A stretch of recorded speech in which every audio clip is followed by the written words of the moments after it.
یہ الٹ کیوں ہو رہا ہے؟ تعلیمی ادارے بنے تو تہذیب آتی، درندگی آ گئی. زراعت کے ادارے بنے تو زراعت ترقی کرتی، سنڈیاں آ گئی. میڈیکل کالج بڑھے، ڈاکٹر بڑھے تو بیماری کا لیول نیچے جاتا، اوپر چلا گیا. کمیونیکیشن کے اسباب بڑھے تو دل قریب ہوتے، وہ تو ایک ماں کی اولاد یوں ہو گئی. تو میرے عزیزو، ہمارا علم غلط ہو گیا ہے. آپ نے سرگودے جانا ہوگا تو یہ روڈ لیں گے، لاہور جانا ہوگا تو موٹر وے لیں گے.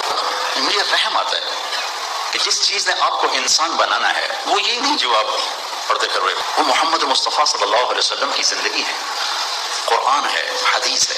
ماں باپ نے بھی قرآن اور سیرت کو گھر سے نکال دیا، اور اسکولوں میں بھی قرآن اور سیرت کو باؤنڈری سے نکال دیا. تو اب آپ کو انسانیت بتائے گا کون؟ کیا معیار ہے انسان کسے کہتے ہیں؟ کیا پیمانہ ہے؟